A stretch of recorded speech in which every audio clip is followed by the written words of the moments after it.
Aí galera, bora ver um pouquinho de matemática financeira, porque compensa a gente ver matemática financeira. Alguns assuntos, tipo aumento, desconto e variação percentual. Para aumentar um número, você pega, para aumentar um preço ou alguma coisa, você pega o preço original e multiplica por 1 mais a taxa. Lembrando que essa taxa tem que estar em decimal. Tipo, 5%, 5 dividido por 100 dá o número decimal. Tu soma com 1 e multiplica pelo preço original. Já para descontar, tu diminui pela taxa, multiplica o preço original 1 menos a taxa. Tá?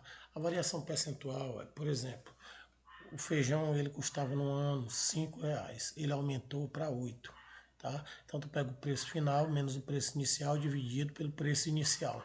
Tá? Ele vai dizer, ele aumentou tantos por cento. Ou se ele baixou tantos por cento. Essa é a variação percentual. Tá? Uma coisinha para ajudar vocês, essa paródiazinha aqui, ó, feita numa música do Marquinhos Santana. Aumenta eu sei, mas a taxa é que eu vou fazer. Menos taxa é pra descontar. Regra de 3 também eu posso usar. Juro é igual, se te calcula caso simples for. Montante é juros mais o capital. Veja se o teu e são iguais. Composto em vários casos, exponencial. E sendo assim, logo eu vou fazer. Propriedades você deve usar. Montante é igual, mais taxa é tudo isso elevado ao tempo. Resultado produto pelo capital. Resolvendo assim não tem como errar. E aí,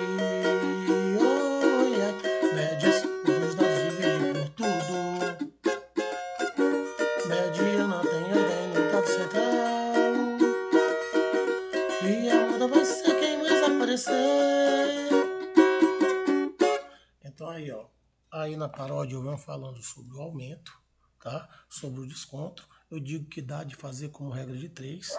Juros simples, que calcula como CIT, capital, taxa, tempo. Montante, que é juros mais capital, para você observar se o tempo e a taxa eles estão com as situações iguais. Se a taxa é ao ano, o tempo tem que estar em ano. Se a taxa é ao mês, o tempo tem que estar em mês. Juro composto, tu vai pegar, vai verificar se ele tiver que calcular o tempo, tá, no juro composto, então automaticamente você vai precisar das propriedades de logaritmo. Tá? E no juro composto, o montante é igual, tu vai pegar 1 mais a taxa, entre parênteses, tudo isso elevado ao tempo, e isso tudo é multiplicado pelo capital. Essa é a fórmula do juro composto. Tá? Aí, o último parágrafo eu coloquei um pouquinho só sobre estatística, tá? Que estatística é ponto fundamental, vai cair, tá? Média, moda e mediana. Média, tu vai somar os dados e dividir pela quantidade de dados. Mediana, tu vai botar em ordem e vai procurar o dado central. Aquele dado central é a mediana. E a moda, o valor que mais aparecer é a moda, o valor modal. Tá? Por exemplo, eu tenho um produto aí vendido a R$ 50 e com a chegada das festas de fim de ano, ele sofreu um acréscimo de 20%. Porém, depois das festividades, tá, o estoque do dono resolveu vender por um preço de 25%, né, de abatimento, tá, de desconto. Qual o valor do produto após as festividades? Então, primeiro ele deu um aumento. Tá aí, ó, 1 mais a taxa. A taxa é 20%, 0,2. 20 dividido por 100. Tá? Então dá 50 vezes 1,2 dá R$ 60. Aí beleza, depois das festividades, ele tinha R$ 60. Aí ele deu um desconto de 25%. Tá? Então é 1 menos 0,25, né? Que é 25%. E aí dá 0,75. 60 vezes 0,75, R$ 45 após as festividades. Eu calculei uma coisinha a mais aí, tá? Só para vocês terem ideia. A variação percentual do início do preço até o final. ele custava R$50 e passou a custar 45. Então, valor final menos valor inicial dividido por valor inicial. 45 menos 50 dividido por 50. Dá menos 0,5, menos 5 dividido por 50 dá menos 0,1. É negativo, quer dizer que é um decrescimento de 10%. 0,1 é 10%. Só tu multiplicar por 100 que tu vai ter 0,1 vezes 100, 10. 10%, tá? De variação percentual negativa, no caso. Tá? O juros simples, que é capital vezes taxa tempo. O montante é capital, 1 mais I vezes T, 1 mais taxa tempo. Esse montante também, eu posso te dizer que ele é juros mais capital, tá? Lembrando, observar, tá, a taxa e o tempo para ver se estão na mesma unidade de medida. Um exemplo de aplicaçãozinha aí, nós temos um jovem investidor que precisa escolher o investimento dele. Ele vai aplicar R$500 e ele está em dúvida entre o CDB, tá, e a poupança. Aí ele dá as informações aí da poupança, tá? Ele dá uma taxa de 0,560 e isento de imposto. E CDB 0,876 e 4% sobre o ganho, tá, de imposto. Então, o que ele ganhar, ele vai ter que descontar 4%. Aí ele quer saber qual é a aplicação mais vantajosa. Aí eu vou botar o cálculo aqui e a gente vai, eu só vou comentar para vocês. Tá aí, ó, os dados são 500, tá, para poupança, R$500 de capital, uma taxa de 0,56%, então 0,56 dividido por 100, e um tempo em um mês. Os juros, a capital, taxa, tempo, eu coloco na fórmula aí 500 vezes a taxa, né? Lembrando que esse 0,56 eu dividi por 100, vezes 1, que é um mês. A taxa está ao mês e o tempo é um mês. Esse resultado dá 2,8. Eu não tenho que descontar nada porque ele é isento de imposto. Já o CDB são quase os mesmos dados. Vai mudar a taxa, né? Que é 0,876%.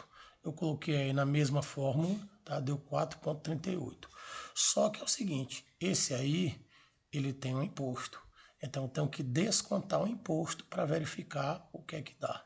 Tá? Então, o valor com desconto, tá, é o valor do ganho, 4,38, 1 menos a taxa de desconto. A taxa de desconto é 4%, 0,04. Então, vai dar 4,38 vezes 0,96, dá 4,20 aproximadamente. 4,20. Então, logo, se eu fizer as contas e juntar com o valor que eu tinha, vai ser mais vantajoso o CDB, porque no CDB ele vai ficar com 504,20. Se fosse pela poupança, ia ficar com 502,80. Tá beleza? Tá organizado. E juros compostos, tá? Eu tenho aí que montante é juros mais capital também, tá? Do mesmo jeito do juros simples. E montante é 1 mais taxa, tudo isso elevado ao tempo, resultado produto pelo capital. Essa eu não vou fazer um exemplo não, porque a gente está com tempo limitado. Tá ok? Beleza, gente. Assim, só para completar, a gente vai um pouquinho para estatística. Tá? Medida de tendência central, tem média, moda e mediana, média aritmética. Tá? Eu vou somar os dados e dividir por tudo. Tá? E aí eu coloquei um exemplozinho aí, a média dos salários de 15 funcionários de uma loja de autopeças é 1.323. Ele está te dando a média já. Se forem contratados 2 funcionários com 1.315 e 1.450, qual será a nova média salarial da loja? Tá? Como solução eu tenho isso de média. Como é que eu tiro a média? A média dos 15 é os 15 somado dividido por 15. Tá? Como a média é 1.325, a soma dos 15, tá, vai dar 19.845. A soma dos 15. Só que eu tenho agora 17, que eu estou somando mais 2 funcionários. Um com salário de 1.315 e o outro com salário de 1.450. Então eu quero tirar a média dos 17. Eu pego a soma dos 15 e junto o 16º salário e o 17º salário. E ao invés de dividir por 15, eu divido por 17, dá a média dos 17. Tá? Então dá a soma dos 15, que eu achei lá embaixo, 19.845, mais o salário de 1.315, que é o 16º funcionário contratado, e 1.450, que é o 17º funcionário contratado. Tudo isso dividido pelos 17 funcionários, tá? Que vai dar 1.330, é a média dos 17 funcionários, média do salário dos 17. A mediana, eu tenho que botar os dados em ordem e procurar o valor central, tá? E a moda, tá? Eu tenho que procurar o valor que mais aparece. Uma questão bacana do Enem aí, ele diz assim: o gráfico a seguir apresenta a variação da cotação do dólar, tá, nos Estados Unidos em 12 dias úteis seguindo o mês de setembro de 2015. Aí ele te dá o gráfico, eu recomendo que você pare o vídeo aí, tá, e faça a análise do gráfico. Aí ele quer saber, calculando média, moda e mediana, a amostra das cotações do dólar nesse período, podemos afirmar quem é maior, quem é menor, média, moda e mediana, tá? Então tu tem que calcular os valores. Tá aí, ó, o gráfico vem trazendo, tá, os 12 valores aí, tá? E aí ele te traz, o primeiro valor é 3,73, né? Aí depois ele te dá um de 3,78. Pode ver que ele tem valor que ele repete, tem valor que ele diminui, aumenta. Tu vai ter que botar em ordem por causa da mediana.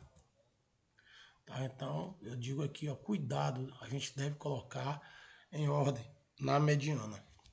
Tá? Então, a solução para média, tu pega os valores, eu tenho um valor repetido, por isso que eu estou colocando aí 2 vezes um, no outro eu estou botando 3 vezes outro. Esse 2 vezes é porque esse valor está repetindo 2 vezes. 3 vezes é porque o valor está repetindo 3 vezes. Tá? E divide, tem 12 dados, dividido por 12. Tá? Então, somando e dividindo, eu tenho aproximadamente 3,83 de média. Tá? Eu já coloquei os dados aí colocando em ordem, tá? Colocando em ordem. Aí o que é que eu faço? Para eu saber exatamente a posição, eu pego o número de dados, somo com 1 e divido por 2. Pego o número de dados, somo com 1 e divido por 2. Então, se eu pegar o número de dados, eu tenho 12 dados, tá? Somo com 1, 13, divido por 2, vai dar 6,5. 6,5 quer dizer o quê? 6,5 quer dizer que eu estou entre a sexta posição e a sétima. Entre a sexta e a sétima posição. Aí eu vou procurar quem são os valores entre a sexta e a sétima. Tá? Os valores entre a sexta e a sétima são 3,84 e 3,86. Como está entre um e outro, eu tenho que somar os dois e dividir por 2. Se tivesse só um valor central, seria aquele valor. Mas como eu tenho dois valores, tá? Então eu tenho que procurar entre um e o outro, somar e dividir por 2, ou seja, tirar uma média de valores para encontrar a mediana. Tá? Então é o que eu faço aí, ó. Eu pego 384, 386, somo e divido por 2, a mediana é 3,85. Já a moda é quem mais aparece. Aí eu procuro lá quem mais aparece, é aquele que aparece 3 vezes ali, ó, 3,87, tá? Ali é a moda. Beleza? Então, nesse caso, eu tenho que a média é o menor valor que eu tenho dos três, a média depois vem a mediana e a moda é o maior. Tá ok, galera? Beleza, então.